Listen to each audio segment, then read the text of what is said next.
So, what's trending? Bridging your Catholic faith with your everyday life.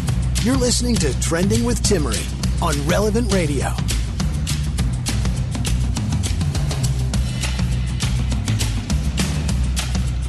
It's our happy hour, and while some people are really excited that they still get carded when they go to the grocery store to buy alcohol or if they're at a restaurant, other people are like, we want to be out of that. Will we ever be out of that? The funny joys of life. It's our happy hour. Thanks for joining us today. And breaking news over the weekend was that the Chaldean Catholic Church, St. Peter's Cathedral here in San Diego, was vandalized. And my former classmate from both undergrad and grad school, Father Simon Esshaki from St. Peter's Chaldean Catholic Church in San Diego, will be joining us just a little bit to talk about what's happened, what the latest update is at their church, but how we can respond. And I think this is important because I'm receiving a lot of information from people saying, I'm frustrated, I'm feeling down because of the state of the world, the riots, what's happening in the church, and it's impacting my bottom line. It's impacting my happiness. And so I look forward to discussing this with Father Simon Esshaki because our hope is in the name of the Lord who made heaven and earth, and we shouldn't allow our joy to be removed from who we are and how we interact with the world. So stay tuned. That's coming up here Monday during our happy hour. What should the Catholic response to toxic people be? We're going to talk about that a little deeper than you normally would. It's not just about eliminating toxic people and environments that we're in. It's about what we should be doing, how we should interact as Catholics for a wholesome, kind of centered sense of self, but also to help respond in a sense to those others as well.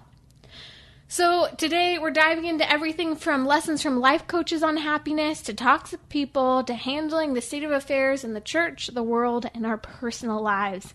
Dig in, buckle up. It's going to be a great happy hour ahead. Has your inability to say no made you less happy? Are you even able to say no? Sometimes I know that I've been there where I'll lose myself completely, whether it's trying to please others, just not feeling capable of saying no. It's easy. And it's not just the perfectionists who say no, and it's not just the pushovers it's not just perfectionists who say yes all the time, nor is it the pushover who's always saying yes and just doing what other people want. So the goal here is we want to develop in the midst of maybe you're a yes man all the time.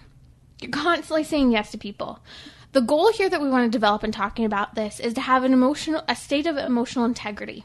We have this issue, I think, in our culture where the emotional life for both men and women have not been developed. And on one side, for some people, it kind of is suppressed until it implodes and then explodes. And then for others, they just go with their emotions and that dictates everything that happens. Maybe you were one of those people who's told, don't show your emotion. We have to overcome this desire to always please others or our fear of letting people down. So the goal here is to free yourself so that you can actually do things and mean it.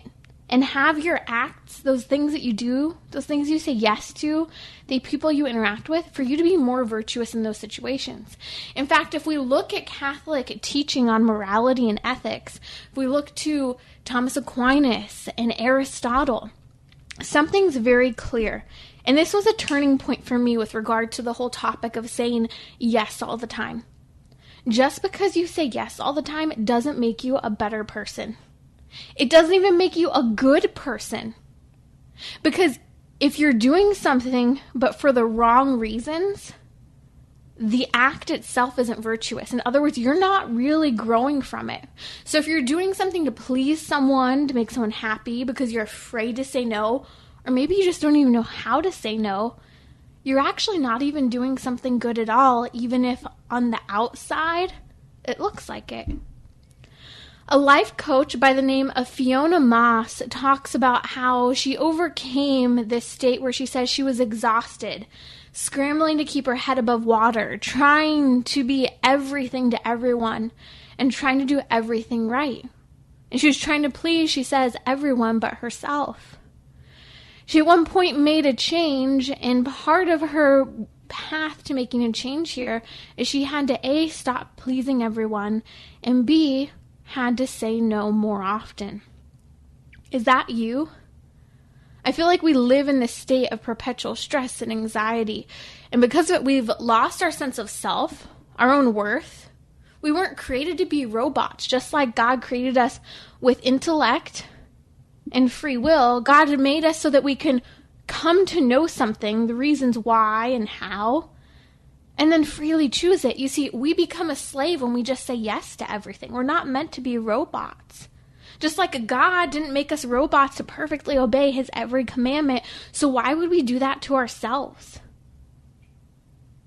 Do you want to be healthier, stronger, healthier, energetic, hopeful?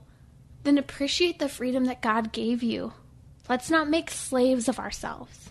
I was recently reading an article from NPR where they were talking with Natalie Liu, who's a life coach, and she works with the people pleasers. She's been featured in Women's Health magazine, NPR, Good Housekeeping, Glamour, Cosmopolitan magazine, you name it.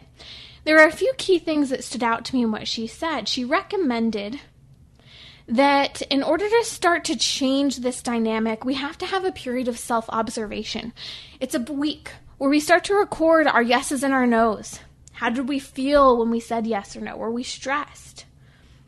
What types of requests were we responding to, and what types of people? Maybe it's the same person over and over again.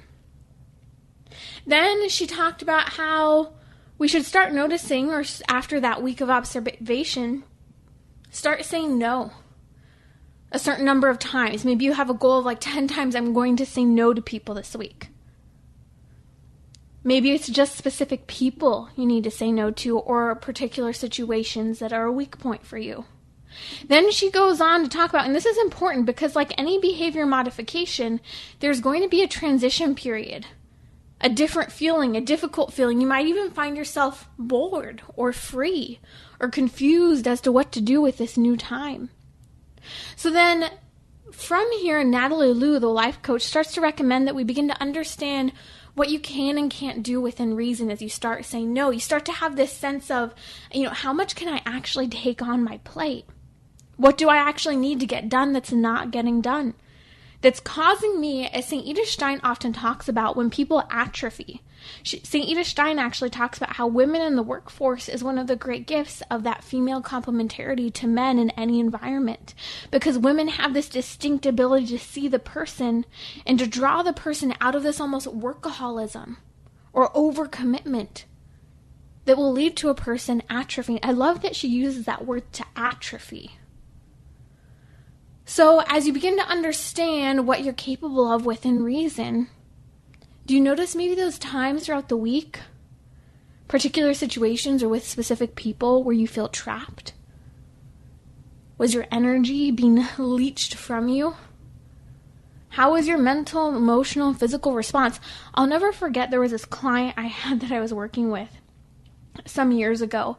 It was a personal training client with Pilates, and she had herniated discs in her back, was struggling with her weight, was lonely. One of those people who used every possible form of treatment to care for her. She loved that attention from people, but also had a lot of ailments as well. And she was an absolute drain to work with. It was so difficult for me. I was physically exhausted. My face was drooping. I felt like I was leaning over sideways. The conversation just to speak was so taxing. At a certain point, I realized I've got another 4 or 5 more hours of teaching and interacting with clients. I can't teach this client because I'm dead after working with that one person. But we might make the reason, well, she really needs someone. She needs that attention. She needs that love.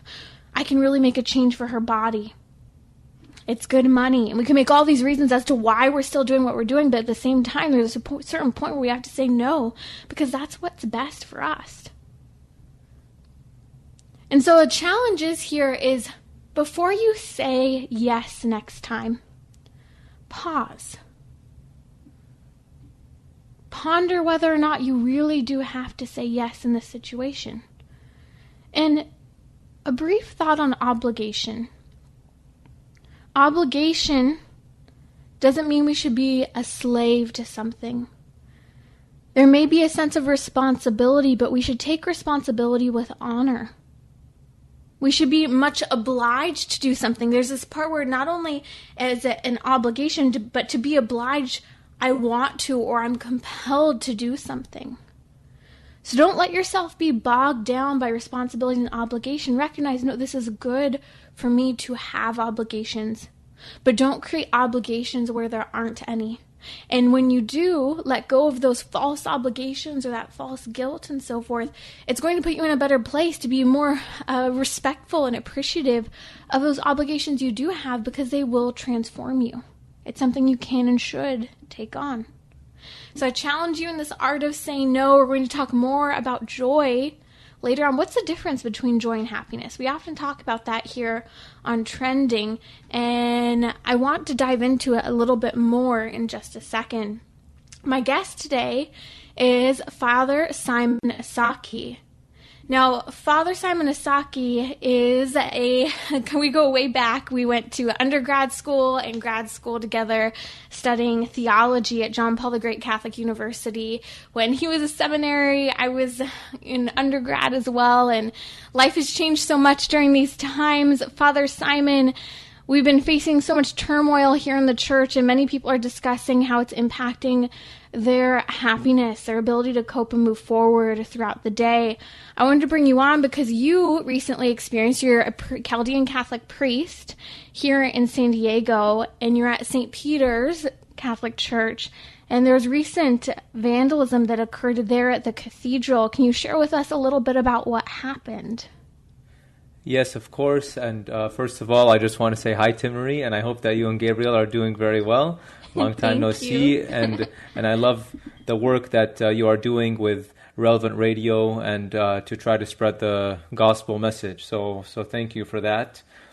And I'll just say that the other day on Sunday, early Sunday morning, so basically in the middle of the night on Saturday, some people snuck into the Chaldean Cathedral here in San Diego.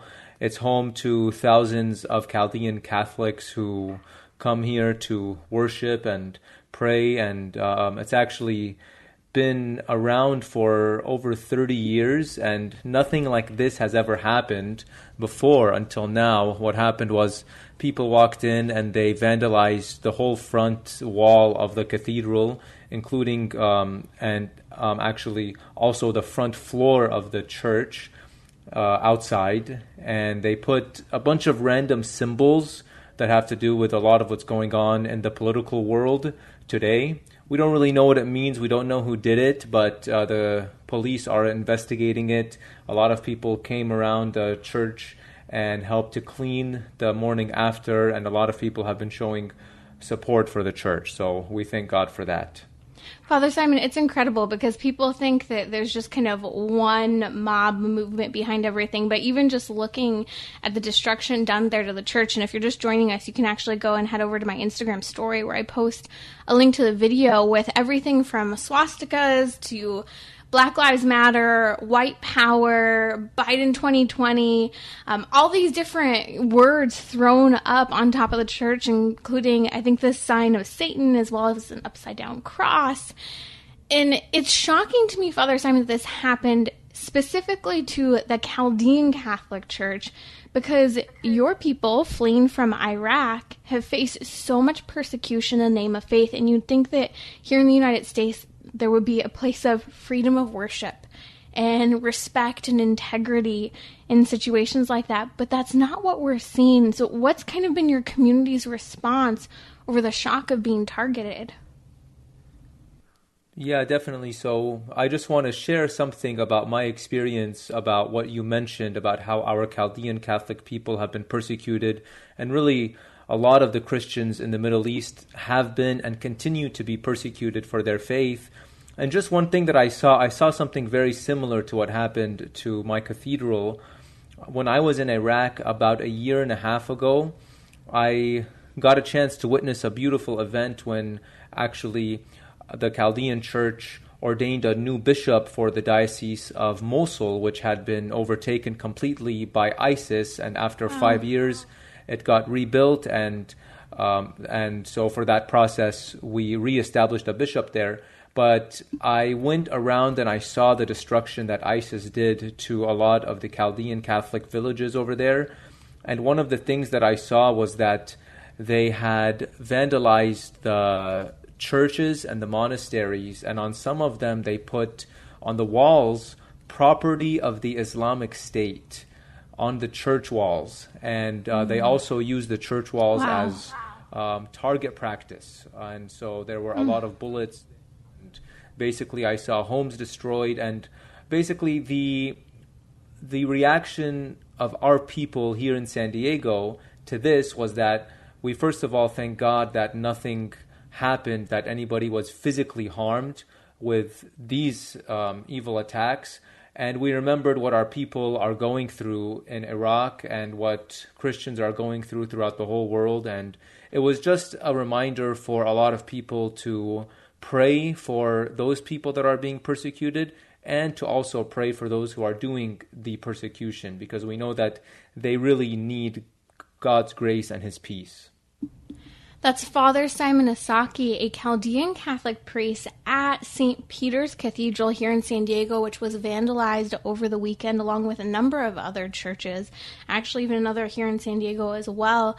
And I'm looking at what's happened, and I'd like to hear your take on that as to why St. Peter's was targeted. Do you think there was a reason, or is this just more of the anarchy that's been occurring? Yeah, like you mentioned earlier about the randomness of the messages that they put on the church, we don't really know who directly did this. We don't know what the motive was.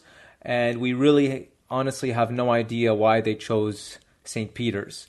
And they also did another church. It was a Syriac Catholic church. So it's two Eastern Rite Catholic churches that are, based in Iraq and Syria. So we don't really know. The police are investigating both incidences. We do know that they are linked, and the churches are actually just a few miles apart from each other.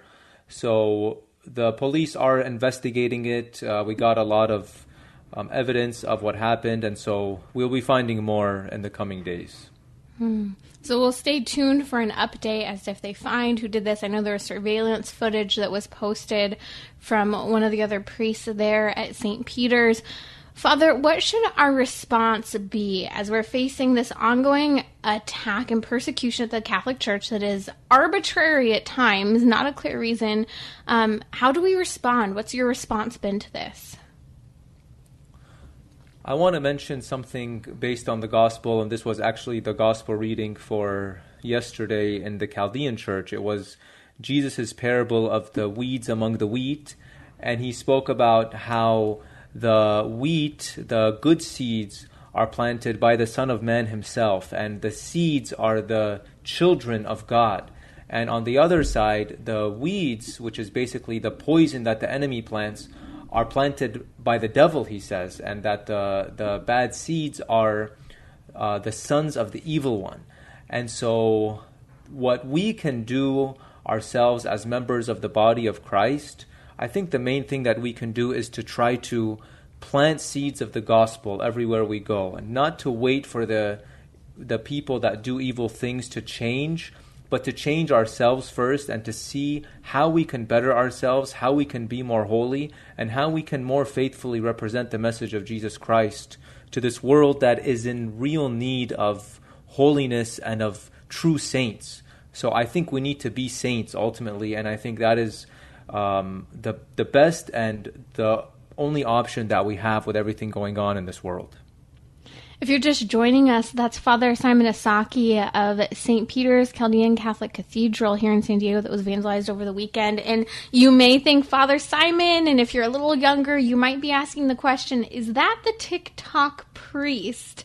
I know a number of people have been asking that today leading up to the show. Just briefly, we'll come back to what happened over the weekend.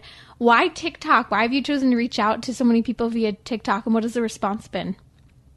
Yeah, so actually, it was because of COVID. So, things come out of COVID, and this is one of them. And I think it's a good thing because by the grace of God, I'm really trying to reach a lot of people through TikTok.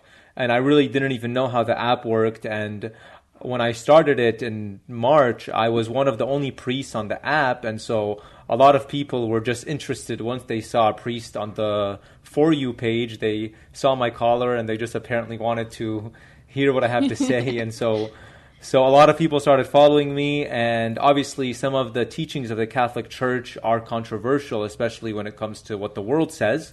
And so I'm obviously teaching what the Catholic faith professes, and so some of those things got very controversial. And so around June, actually, I made a video on Gay Pride Month and what the Catholic response should be. Ooh, and you took a lot of flack.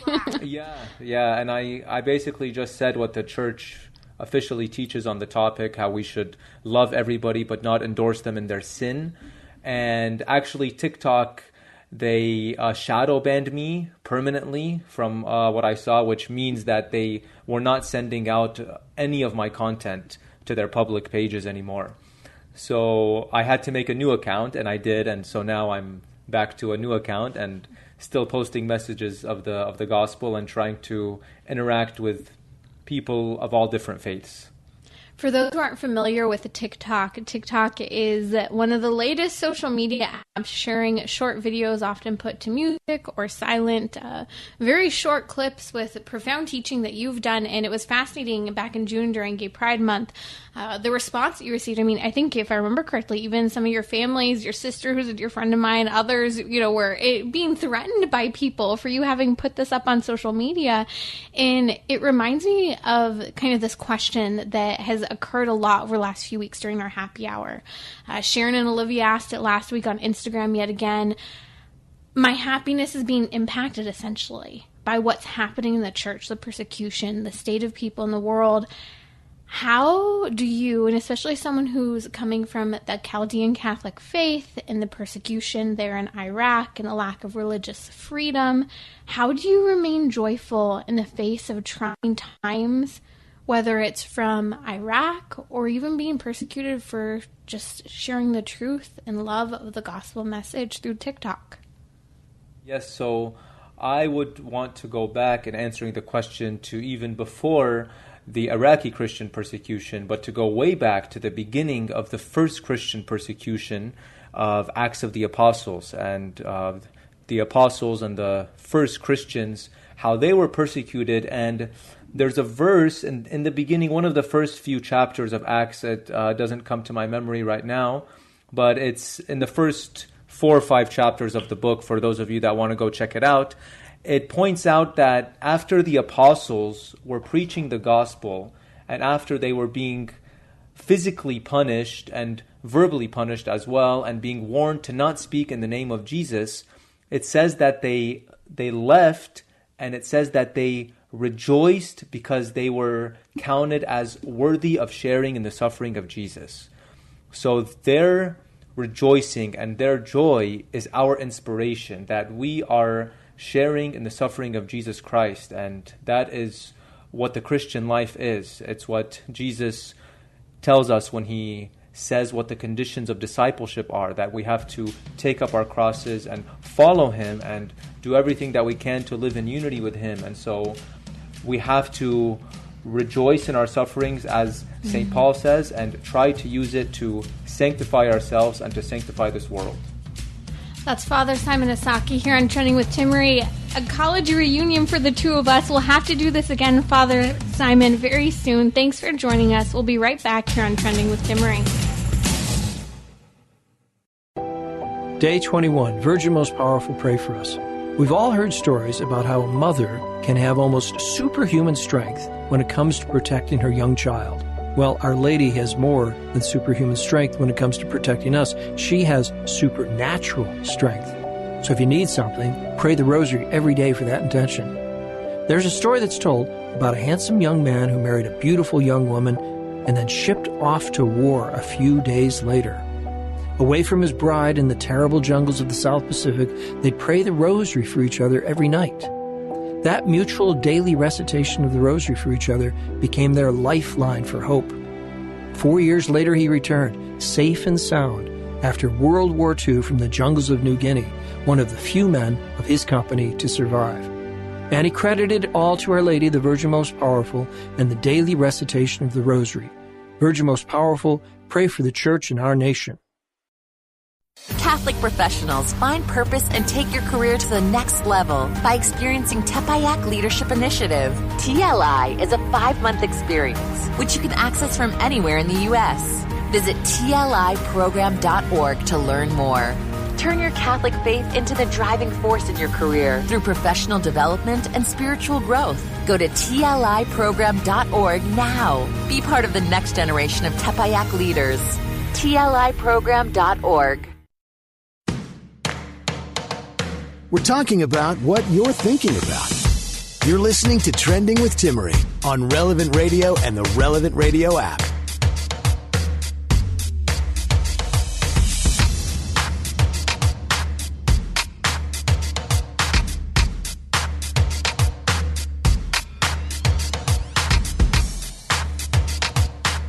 Joy, happiness, what's the difference? I have to just make a comment here before we move on. If you missed my last guest, Father Simon Esshaki, here on Trending, not only was it a fun college reunion for me, he's known both my husband and I since before we even dated. I went to school together when he was in the seminary. He's now a priest here in San Diego. And what always stands out to me in such a profound way is how the Catholics from the Middle East, such as the Chaldeans, you heard him at the end of that segment talking about how it is our joy to suffer and be persecuted. They have such joy. They get it. Our life is for us to be with God.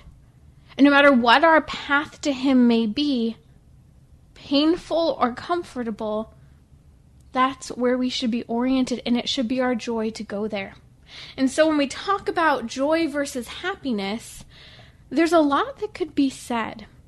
And we're going to break down the difference in just a little bit, along with how that relates to handling toxic people and staying happy from a Catholic perspective. Because it's not just taking them out of your life. That's part of it. Or it's not just limiting time. We can go through all of that. But I first want to get to this. I received a question recently about how happiness can be lost in so many situations. And, what happens if this is impacting my happiness? And what happens if that's impacting my happiness? And a couple of questions I received recently really stood out to me. And I mentioned it earlier on. What happens when I'm overwhelmed by the craziness in the church and society and our country? There are 4 things I want to recommend that you work on doing. And I have to work on these each day. Number 1, it's okay to turn off the news. We are so inundated with the problems and crises of the world. We don't hear the good news when we're checking in and reading every news article, Instagram story, and Facebook post. So turn it off more. Limit your time. Maybe you don't even look at it for weeks. I know that's hard. We're coming up on an election, but I'll give you a little hint here. When you turn off the news of what you're consuming, trust me, you're going to be up to date if you are interacting with people face to face. You'll know what's happening in the world. And if you don't hear about it, it's probably not that important. Number 2, we also have to shut down some of the conversations we're involved in. Sometimes there are certain conversations that just aren't productive, or going to impact our bottom line in terms of our ability to just function and not be distracted. You know how they'd say for married couples, make sure you talk about money, for example, and you don't just avoid the conversation. Great. But they also say, don't talk about money right before you go to bed, for example, because you might not be able to sleep. You might get into a fight. You might be exhausted from the day. Well, just like that boundary of when and where you talk about something, you have to have that boundary about who and when you talk about things. It's going to help you to stay happy in the face of everything that's going on. Number 3, that also dives into the fact that we have to create a filter. And I'm not telling you to live in a bubble, but I am saying, turn off the news. Limit some conversations. Stop following certain people on social media. Number 4, we need to pray for the 3 theological virtues of faith, hope, and love. These come as gifts from God, and they're to be developed and grow in prayer. These 3 theological virtues will help us to be full of faith in the midst of everything we experience, full of hope, and gracious in the love we have for others, but most importantly, first of all, for God, for ourselves, and then our neighbor. Because if we don't have this in proper context, we're going to struggle throughout our week, throughout our day. That being said, I want to talk about another topic. I asked the question recently, what's getting in the way of your happiness? And this question really stood out to me because I too have recently lost a loved one, and we went through a tragic suicide a handful of years ago in my own family.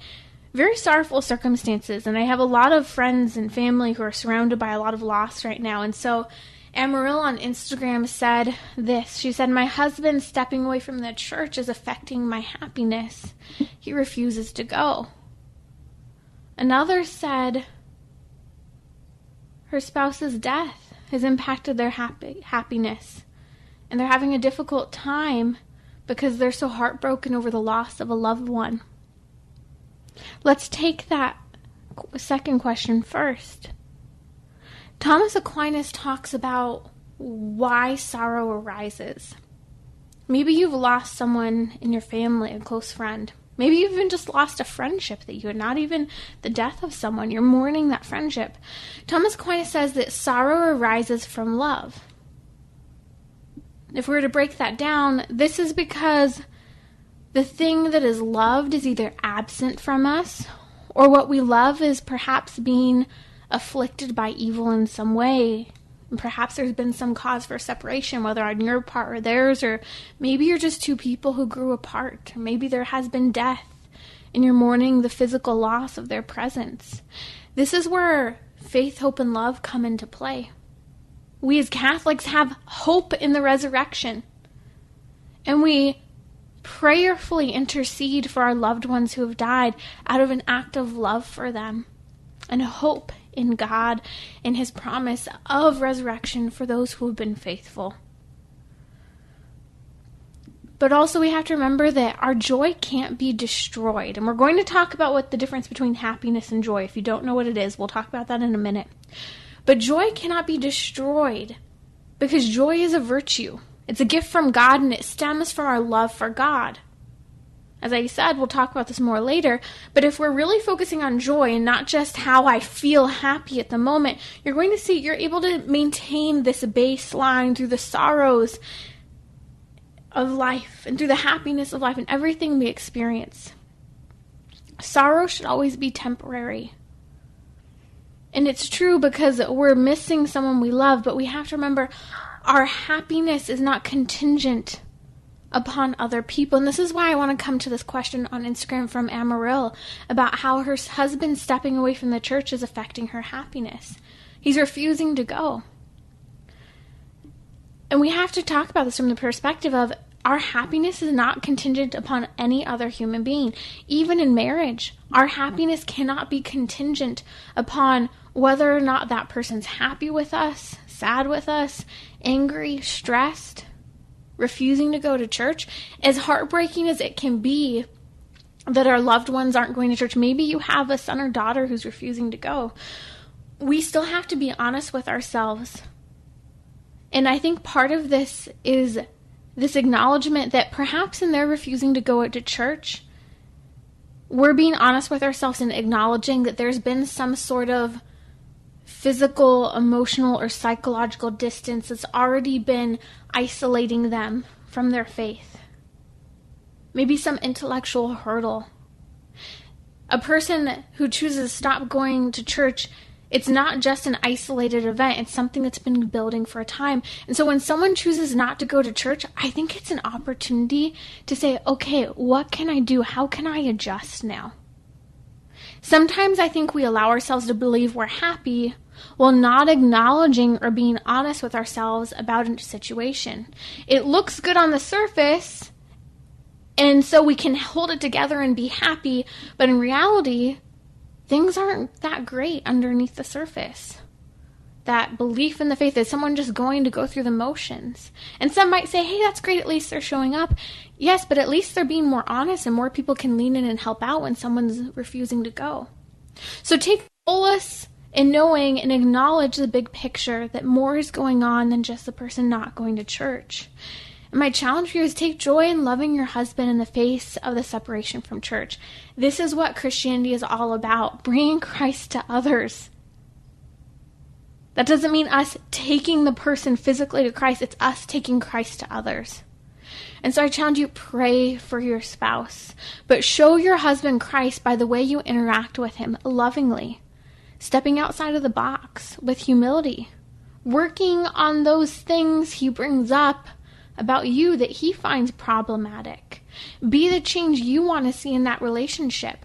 Set the example, because your faith is what inspires you and your love is what inspires you.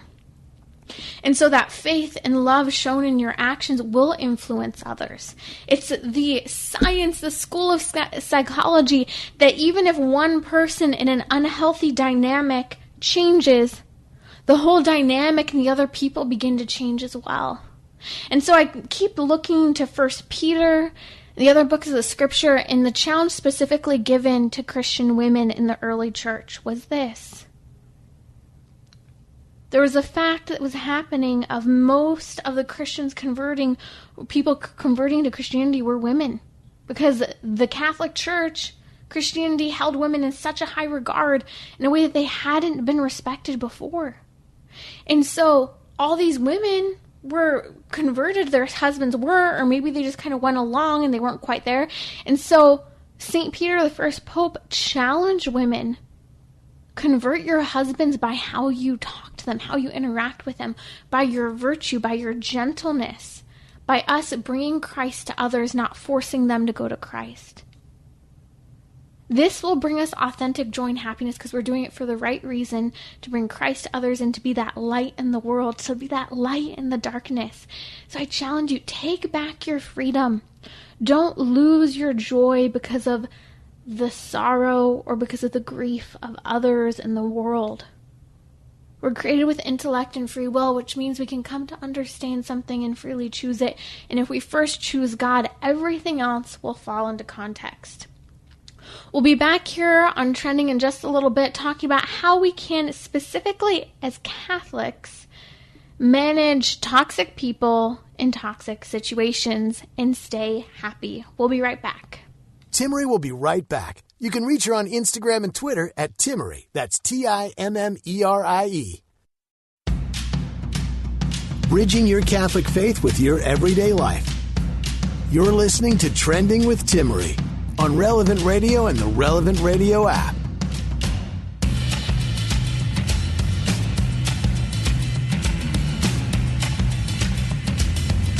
How do you manage toxic people and stay happy from a Catholic perspective? More than just what the psychologists are saying, how can we go deeper as Catholics? I was also asked the question on Instagram by Sergio, are joy and happiness different or synonymous? I was told joy is like an underlying feeling. This is a great question, and this gets at the heart of our weekly happy hour. Understand this, happiness is a fleeting and always changing emotion. You could be happy 1 second, sorrowful the next, giddy another, depressed, moody, anxious, you name it. But joy, on the other hand, is a virtue to be received from God, to be further developed and to grow. It's a gift. We'll talk about that more in relation to how do you manage toxic people and stay happy. I was recently reading from life coach Fiona Moss, and I shared a little bit of her story earlier at the beginning of the show. Especially for those people who maybe struggle with saying yes all the time, being a yes man. She talked about how she was exhausted, scrambling to keep her head above water. She was trying to be everything to everyone, but not pleasing herself in any way whatsoever. She talked about how this manifested itself in weight issues. She became injured. It's the weight and the impact of her yes all the time began to impact her body and how it functioned, especially as women. A key sign if ovulation and our cycles are off, it's a sign that there's stress and too much going on in our life. This is why so many people struggle to conceive today, because that stress level is so high. She said, my body was literally screaming at me to stop. She recently put together a video on how to manage toxic people because she changed things. She learned to say no. She learned to take care of herself, and she's now a life coach. And when she was talking about how to manage toxic people and stay happy, she was talking about how those toxic people can be people who are negative, stressed. They moan and groan all the time, make you feel stuck. Maybe they insult you, put you down to build themselves up. One of the questions that she is asked most often is how to manage these toxic people. Fiona Moss came up with 3 ways to create boundaries. We'll talk about those 3 ways and then distinctly look at it from a Catholic perspective to go deeper than just these 3 life coach tips. Number 1, she says, how much time do you spend with these people? Are you spending time with other people who grow you and not just those toxic environments and people?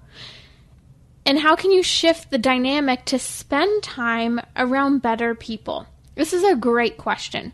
And maybe you're not necessarily spending time around toxic people who are moody and grumpy, but maybe you're just spending time around people who have low values, no morality, no faith, and you're not growing. What are you going to do to change that? That's my challenge. Because good friendships, good environment give us the opportunity to change and grow as well. True friendship, as we talk about all the time under the guidance of Aristotle, the philosopher Aristotle, there should be a friendship of virtue. You're willing the good of the other person. Thomas Aquinas talks about this as well. The friendship is for their sake and your sake, but there's usually this common thread that holds the 2 of you together. There's this common focus in the relationship. I argue that should really be your faith.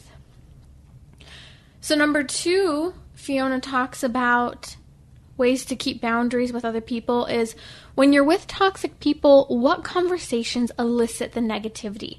Perhaps it's just certain topics. And maybe if you get one person on a topic, the whole night is ruined and that's the problem. So create boundaries, she said, around those conversations. Maybe you shouldn't discuss that particular topic with that person. Hey, we've got an election coming up.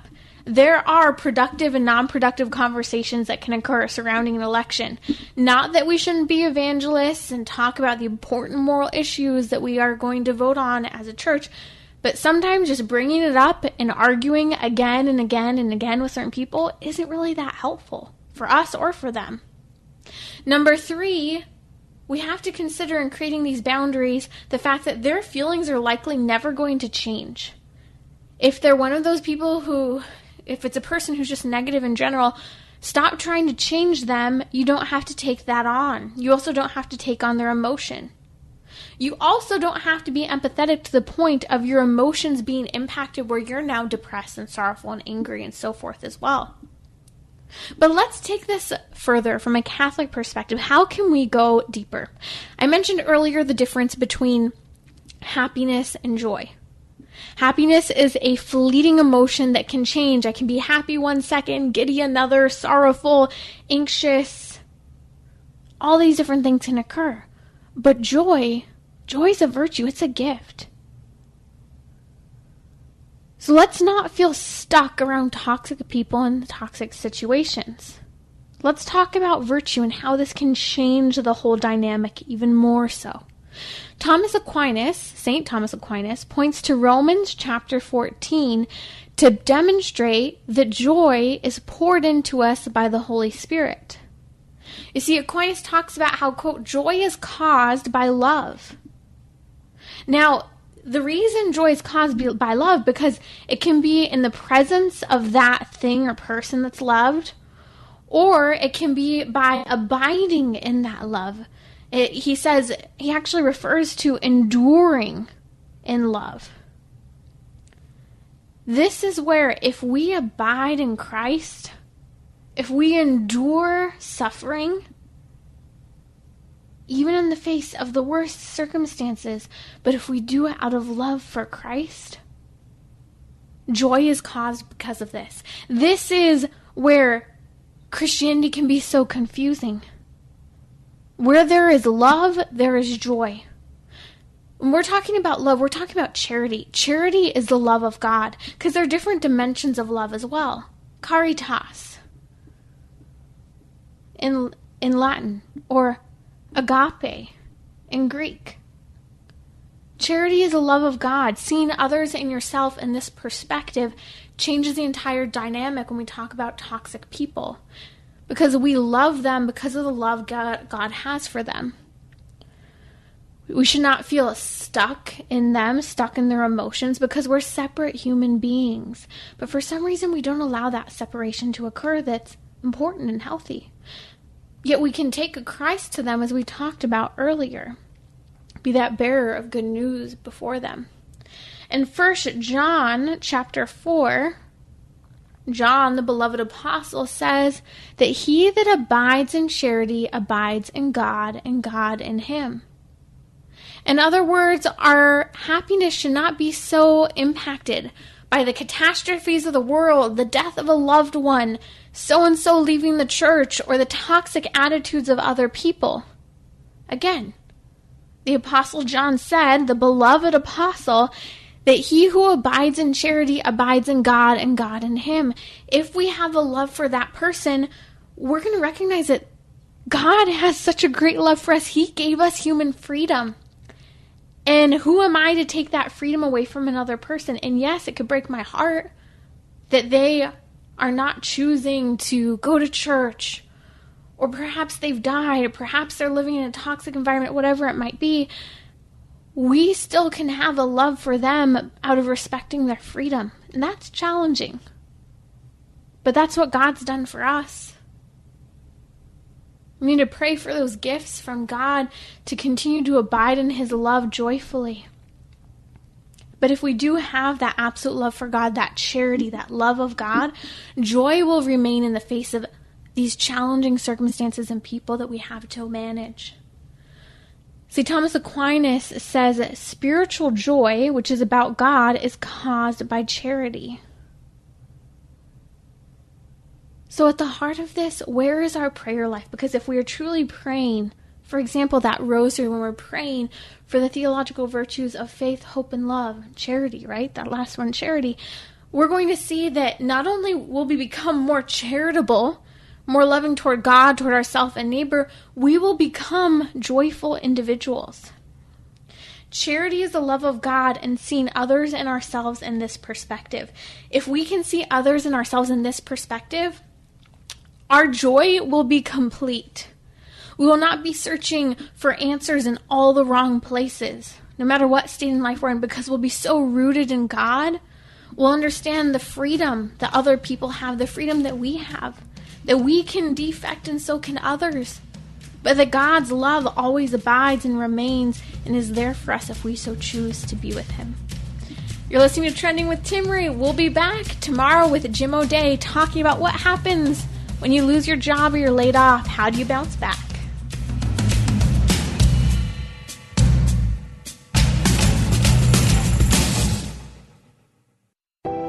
Day 21, Virgin Most Powerful, pray for us.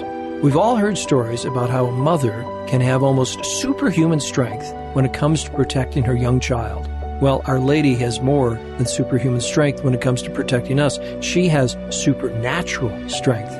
So if you need something, pray the rosary every day for that intention. There's a story that's told about a handsome young man who married a beautiful young woman and then shipped off to war a few days later. Away from his bride in the terrible jungles of the South Pacific, they'd pray the rosary for each other every night. That mutual daily recitation of the rosary for each other became their lifeline for hope. 4 years later, he returned, safe and sound, after World War II from the jungles of New Guinea, one of the few men of his company to survive. And he credited it all to Our Lady, the Virgin Most Powerful, and the daily recitation of the rosary. Virgin Most Powerful, pray for the Church and our nation.